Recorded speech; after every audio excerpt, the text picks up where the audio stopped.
ने रहनुमा पीटीआई अलियामीन गंडापुर के वारंट गिरफ्तारी बाकायदा तौर पर जारी कर दी है। फजलुर रहमान साहब ने कल एक इंटरव्यू हम न्यूज़ पर दी है। उस इंटरव्यू के हवाले से जो अहम एक्सक्लूसिव डिटेल्स है वो आपके साथ शेयर तहरीक इंसाफ के कुछ इश्तिहारी रहनुमाओं की जायदादें जब्त करने का हुक्म जारी कर दिया है। लाहौर अलियामीन गंडापुर की हवाले से भी 3 ज़मीनें, एक रिहायशी जायदाद, 5 बैंक अकाउंट, 2 गाड़ियाँ और 35 घोड़े भी जब्त करने का हुक्म दिया गया है। बिस्मिल्लाहिर्रहमानिर्रहीम। अस्सलाम वालेकुम नाजरीन, इस वीडियो में हम पाकिस्तान की मौजूदा सियासत के हवाले से कुछ अहम खबरें आपके साथ शेयर करेंगे।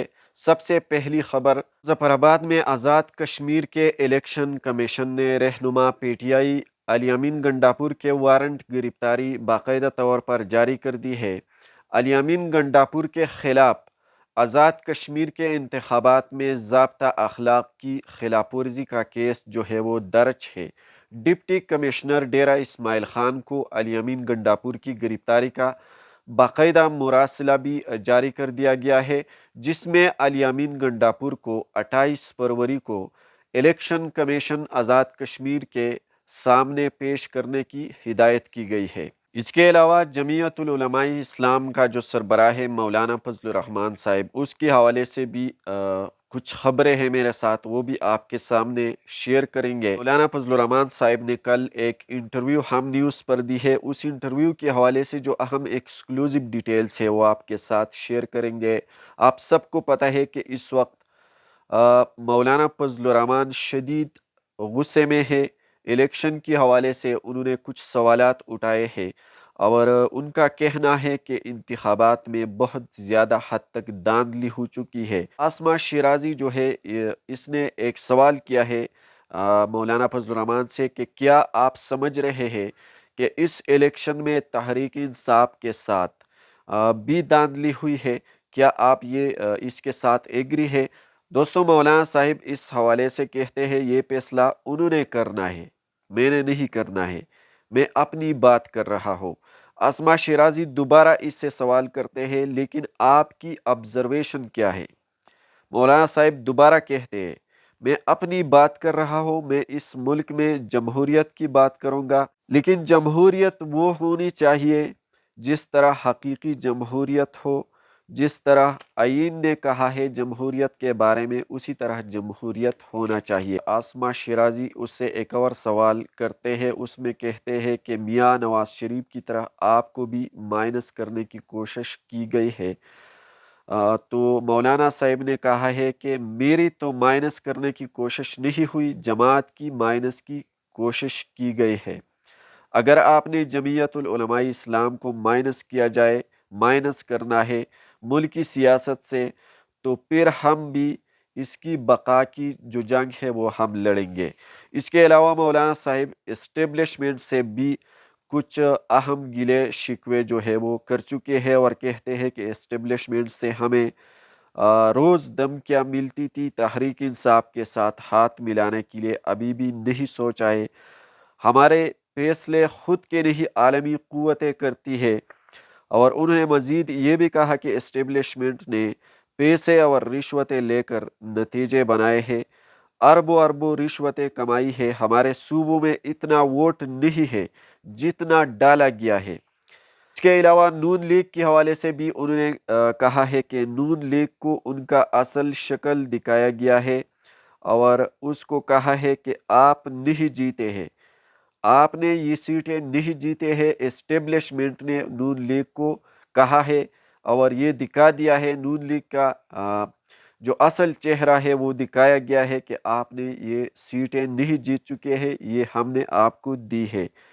मेरे साथ क्या है, जो मेरे साथ पावर शेयर करेंगे, मैं और मेरी पार्टी इसी तरह एहतजाज करेंगे। नवाज शरीफ के साथ क्या है और वो मेरे साथ क्या बात करेंगे। तो ये मौलाना साहिब के कुछ अल्फाज और कुछ कमेंट्स है मौजूदा सियासत और मौजूदा सियासी बहरान के हवाले से। पाकिस्तान की जो मौजूदा सियासी मंजरनामा है उसके हवाले से मौलाना साहिब जो है वो कुछ इसी तरह कमेंट्स टाइम टू टाइम कर रहे हैं। आप सबको पता है कि इस वक्त मौलाना साहिब को बहुत कम सीटें जो है वो मिल चुकी है اور حکومت میں مولانا صاحب نے یہ بھی فیصلہ کیا ہے کہ ہم اپوزیشن میں بیٹھیں گے، لیکن ہمارے ساتھ بہت زیادہ برا ہوا ہے اور ہمارے ساتھ دھاندلی ہو چکی ہے۔ اس کے علاوہ ڈیزل اور پیٹرول کی قیمتوں میں اضافے کی حوالے سے بھی خبریں سامنے آئی ہے، اور اس کے حوالے سے جو ڈیٹیلز ہے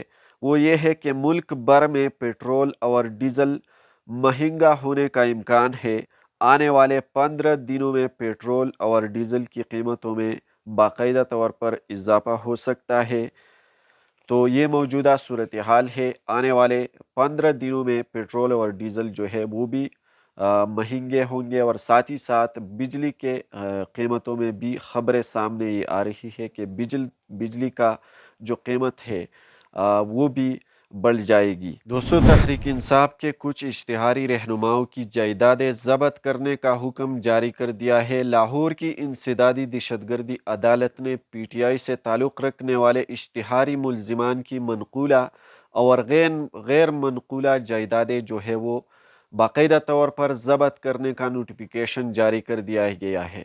پی ٹی آئی سے تعلق رکھنے والے سابق صوبائی وزیر میاں اسلم اقبال کے 2 رہائشی پلاٹس اور 1 بینک اکاؤنٹ، سابق وفاقی وزیر حماد اظہر کی 5 زرعی زمینیں، پورہ حبیب کے 4 بینک اکاؤنٹس، 1 رہائشی جائیداد اور 1 بیمہ پالیسی، مراد سعید کے 2 بینک اکاؤنٹس اور 1 گاڑی ضبط کرنے کا حکم جاری کیا گیا ہے، جبکہ عدالت کی جانب سے الیامین گنڈاپور کی حوالے سے بھی 3 زرعی زمینیں، 1 رہائشی جائیداد، 5 بینک اکاؤنٹ، 2 گاڑیاں اور 35 گھوڑے بھی ضبط کرنے کا حکم دیا گیا ہے۔ اس کے علاوہ سابق وفاقی وزیر اعظم سواتی کی 2 زرعی زمینیں، 2 رہائشی جائیدادیں، 5 بینک اکاؤنٹس، 1 گاڑی، 3 پلاٹ، اور اس کے علاوہ کچھ اور بھی چیزیں ہیں جس کے بارے میں بھی باقاعدہ طور پر عدالت نے اس کو قانونی حراست میں لینے کا یا ضبط کرنے کا جو حکم ہے وہ جاری کر دیا گیا ہے۔ تو یہ اس وقت کی